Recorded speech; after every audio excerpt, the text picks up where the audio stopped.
ahora nos vamos con nuestra compañera Estenis Olivares. Ya inicia la entrevista con Alfredo Ureña.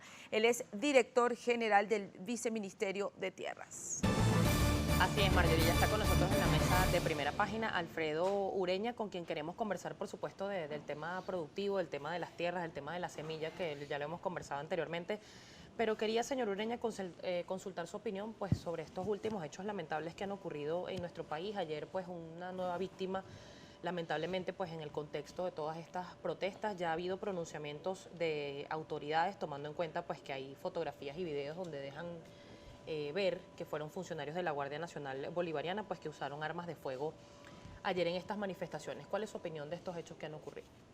Bueno, mira, para nosotros como venezolanos, por supuesto que estamos en desacuerdo con cualquier tipo de violencia, de un lado o del otro, y mucho menos que vengan a seguir habiendo muertes de venezolanos en este país.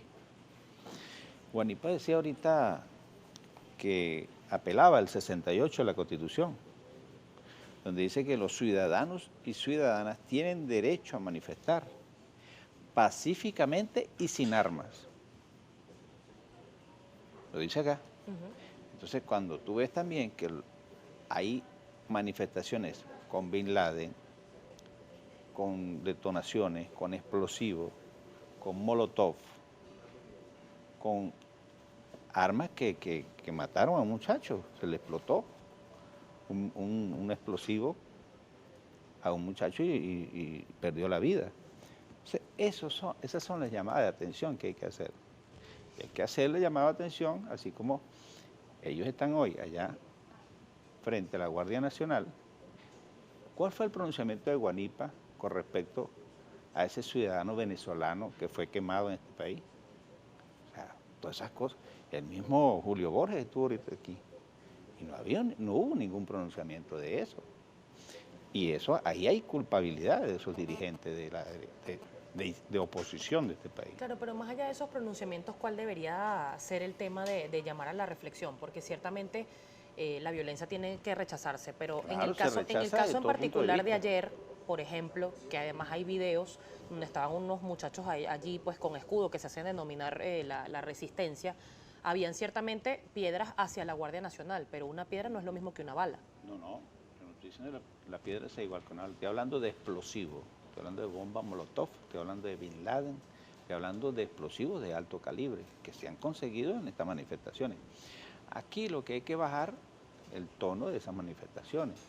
Por supuesto, yo condeno que haya, porque también el 68 dice exactamente eso, que se prohíbe el uso de armas de fuego y sustancias tóxicas en el control de manifestaciones pacíficas, de las manifestaciones pacíficas. Entonces, es condenable, o sea, la muerte de un venezolano, de uno solo, es condenable. Mira ya en el número que vamos. Y ellos siguen apostando a que haya más muertos para intentar lo que intentaron ayer, que sean los organismos internacionales que vengan aquí a querer poner orden. Los diputados lo Bolívar de la OEA ayer, que ellos no estaban no, a favor de una intervención extranjera. Que lo que querían era que se diera a conocer la crisis de nuestro país. ¿Qué hacían todos los diputados de oposición ayer en México, en la reunión de la OEA, aupando? Y él hoy lo dijo. No, ya va, eso no ha terminado, ese tema de Venezuela tiene que seguir, porque están buscando a ver si consiguen los 23 votos. Eso es lo que están haciendo. Julio Borges es un soberano mentiroso, ¿no? Porque, ¿cómo no dijo que habían diputados? Florido no estaba en México ayer, en esa reunión donde no se consiguieron los 23 votos, en la OEA. ¿Y qué es eso? Esos son los estados injerencistas que están apostando a ver si hay intervención aquí. Y eso que ellos están haciendo, esos diputados tienen que ser de alguna manera también condenados. ¿Condenados de qué manera? Bueno, ¿qué hacían ellos allá upando eso? Allá hay una representación venezolana de paso que ya nosotros como gobierno independiente, libre, democrático, autónomo, dijimos que nos salimos de esa organización porque la evaluación que hacemos es que es un ministerio de las colonias que simplemente no le da ninguna ventaja a ninguno de los países que pertenecen ahí. porque eso Pero no se fue critica creado a la para OEA eso. porque la OEA a su vez critica al gobierno venezolano. No, porque se ha sí, apoyado es la OEA al gobierno injerencista, venezolano en otros casos. Es injerencista. Y ese no es eso no fue la Carta Democrática, eso no es la carta de creación del génesis de la Organización de los Estados Americanos, no es esa. No es el fin, eso está escrito. ¿Por qué si se El anunció la fin de la separación OEA de es la que OEA se apoye. va a estas reuniones? No, ¿Por qué se se va, sigue no, asistiendo? se fue ayer a volver a ratificar, que fue lo que hizo la canciller ayer, a ratificar que nos estamos retirando por segunda vez. Se ratifica en una segunda reunión de cancilleres que Venezuela se retira de esa organización. Ayer la canciller, en algunas de sus palabras, ella aseguraba o negaba que en Venezuela había crisis humanitaria, que había escasez de medicamentos, de alimentos. Y le traigo este contexto a la mesa porque la oposición venezolana insiste pues, que estas protestas nacieron precisamente del rechazo no solamente de las sentencias del Tribunal Supremo de Justicia en aquel momento, las 155 y 156, sino que también es una lucha para precisamente garantizar en un escenario hipotético un cambio de gobierno y que la gente tenga que comer, que la gente tenga seguridad y que tenga medicinas. En este momento, país, señor Ureña, se asume por el gobierno nacional que ciertamente hay una situación complicada, hay una crisis económica, social. Claro que hay un problema en el país, nadie lo puede negar, eso no se puede tapar el sol con un dedo. Justamente la Asamblea Nacional Constituyente que llama al presidente de la República, que es casi el despojo de su investidura como presidente, para que sea el poder constituyente originario el que defina cómo se va a hacer el planteamiento después que se haga la nueva Constitución, porque el 31 de julio se instala la Asamblea Nacional Constituyente. Y ahí está un poder supraconstitucional para decir, bueno, vamos a cambiar cosas que son importantes. ¿Cómo qué, por ejemplo? Por ejemplo, ¿cómo vamos a hacer para definir la paz en el país? Es un tema fundamental y por eso el presidente de la República lo propuso como tema número 1 la paz. Pero se también la paz con una constituyente a pesar del rechazo que tiene según las encuestas. Los grandes procesos difíciles de todos los países, no de Venezuela solamente. Acuérdense que en Venezuela han habido 16 procesos constituyentes viniendo desde los dos primeros que hizo Simón Bolívar, de 1811 y 1819. De ahí para acá han habido 16 procesos, pero no solamente en Venezuela. Los procesos, por ejemplo, en Francia, la crisis que hubo en Francia cuando Charles de Gaulle, hubo que hacer un proceso constituyente, igualito que después de los 40 años del franquismo en España. Después de esos 40 años quedó enfrentados españoles que son profranquistas y contra Franco, que hubo que hacer una constituyente y se salió de eso, justamente. Eso es lo que está haciendo el presidente de la República en este momento, llamando a un proceso constituyente para tocar estos puntos, esto que la gente no le ve cómo se soluciona. Se debe solucionar vía una constituyente donde se pongan otras reglas de juego. Pero se para soluciona la convivencia, cambiando la República. Cambiando las normas de juego, porque esto es una ley. La máxima ley de este país es esta Constitución. Y si nosotros cambiamos las normas de juego, por ejemplo, caso de la paz, el sistema económico que está planteado ahí, ratificando que pueden haber y tener rango constitucional las misiones y las grandes misiones, ayudando a que el proceso con los jóvenes sea fortalecido. Todos estos elementos que se están tocando van a ayudar a definir un nuevo escenario en el país. Pero ¿por qué una nueva constitución y no un acuerdo político? Le pregunto porque lo no hay siguiente. acuerdo político, es que se hace esto. Porque pero no hay aprobando acuerdo una político. constituyente o proponiendo una constituyente con el rechazo según Dataanálisis del 90% y de Datincor del 74%, No, ahora empiezan las encuestas. No es imponer algo. No se es está imponer la no se está constituyente. imponiendo nada. Se hizo públicamente el llamado a que todos participaran y que se inscribieran.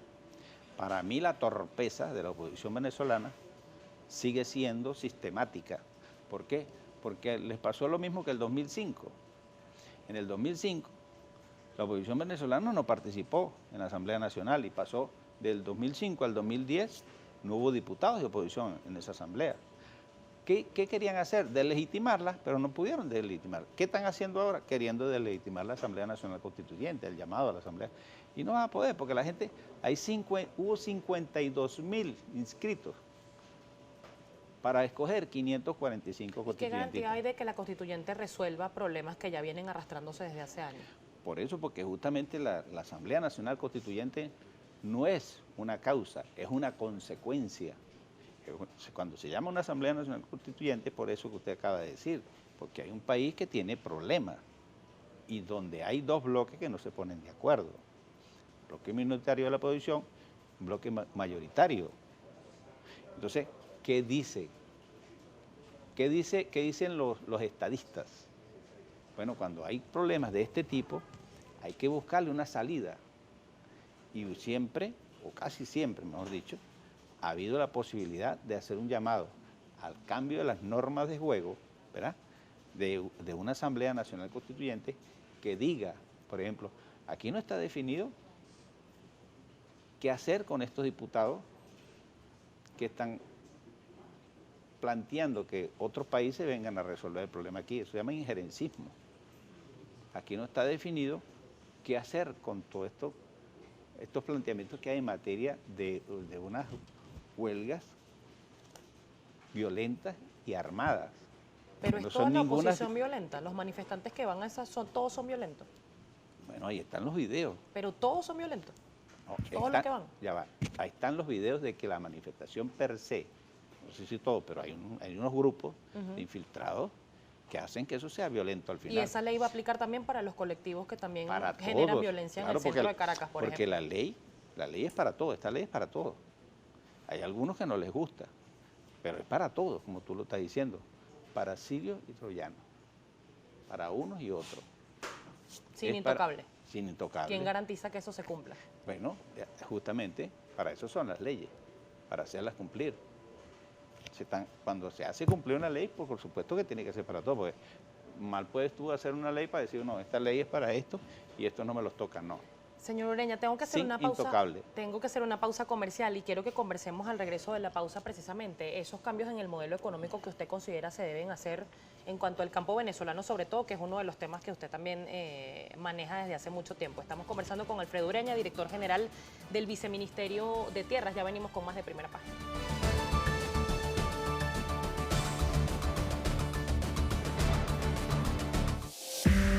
Usted está viendo Soluciones.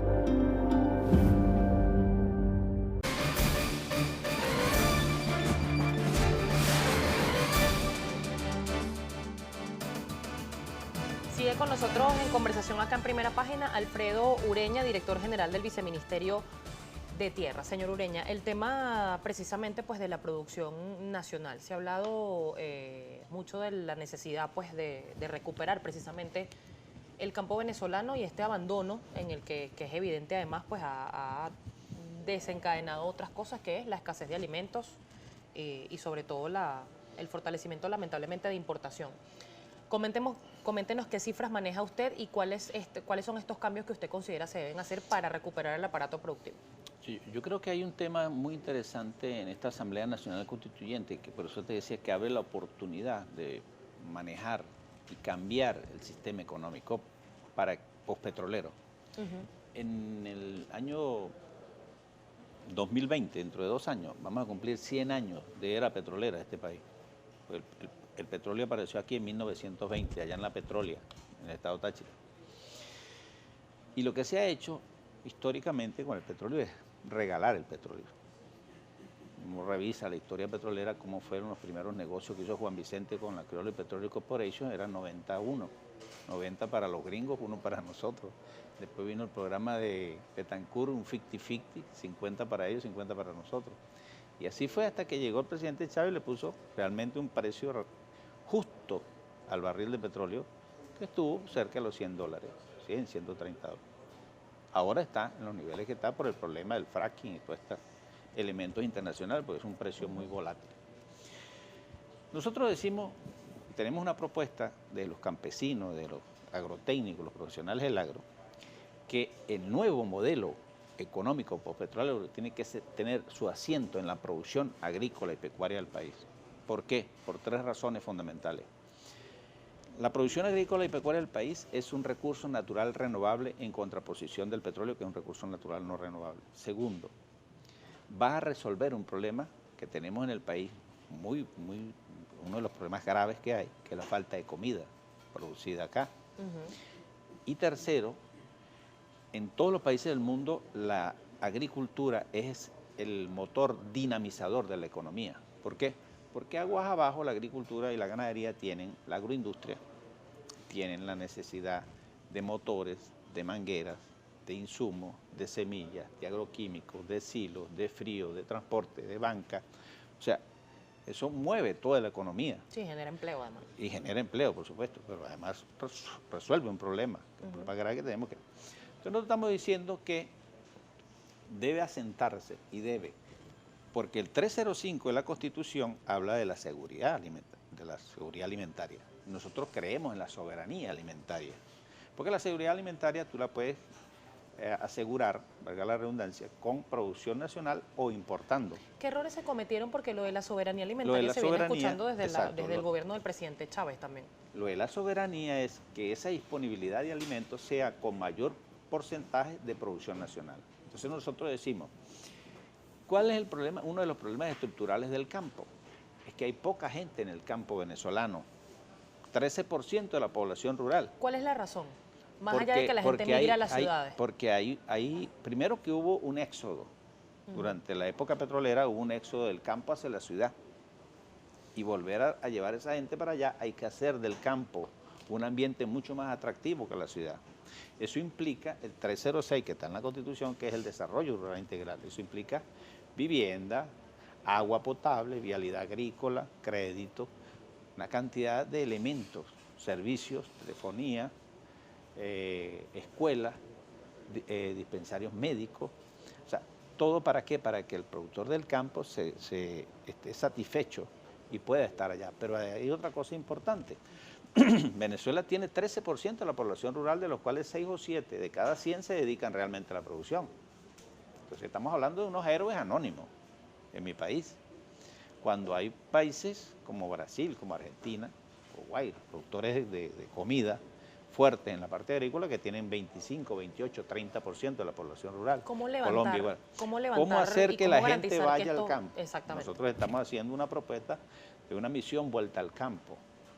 Y desde el INTI, del Instituto Nacional de Tierra que preside el camarada José Ávila, con el ministro Castro Soteldo, estamos planteando que hay una propuesta de la misión de vuelta al campo iniciando por los agrotécnicos. Hay 120.000 agrotécnicos que deberían estar en el campo, hay que darle condiciones para eso. Para eso hay un plan de adjudicación de tierra para los agrotécnicos. Segundo, los privados de libertad. Tercero, los militares. Cuarto, las universidades. Casi todas las universidades tienen campos para producir. Y quinto, los CLAP, porque los CLAP terminan en P. El P de los CLAP no es para pedir, para llenar la bolsa, es para producir, para llenar la bolsa. Entonces, todo este programa tiene que ver también con esto que les quiero presentar, que corresponde a cómo tiene que aumentar el financiamiento para el sector agrícola, que en los últimos 3 presupuestos está en 0,72, 0,74% del presupuesto nacional. La educación está muy bien, tiene casi el 10%, eso es importantísimo, por eso hay 30 millones de venezolanos estudiando. Y hay otros sectores importantes dentro de la vida venezolana, como el caso de la seguridad y defensa, la salud, pero agricultura, el sector agrícola tiene que estar a la par. ¿Por qué se ha invertido tampoco en agricultura? Porque hay elementos importantes de que hay que convencer a toda una cantidad de personajes dentro del gobierno para que eso sea aumentado. Nosotros estamos diciendo, por ejemplo, que el 305 de la Constitución habla de la seguridad alimentaria, pero hay que reforzar, por eso es tan importante la propuesta de la Asamblea Nacional Constituyente, porque ese 305 hay que reforzarlo y decirlo cómo, así como está el 83 que dice de la salud y el 84 dice cómo se va a garantizar la salud, aquí hay que decir en el 305 que el gobierno garantiza la seguridad alimentaria, pero hay que decir cómo, y una de las cosas del cómo es aumentando el aporte del aporte del presupuesto nacional al sector agrícola. Eso hay que anexarlo en la nueva Constitución, cuando se haga la Asamblea Nacional Constituyente, es la propuesta que hay. Rápidamente, porque tengo que despedir. Este proyecto de aumentar el tema de los recursos y el incentivo, en este caso para el campo, abarca también a futuro lograr que se regule el suministro de alimentos y que la gente no tenga que depender de una bolsa, que lo normal sería ir a comprar lo que uno quiera cuando quiera. Justamente, por eso estoy diciendo que eso ayudaría. Si tú aumentas el porcentaje de presupuesto nacional para el sector agrícola, eso abre un abanico de posibilidades en materia de la producción de alimentos en el país, que es lo que nosotros queremos.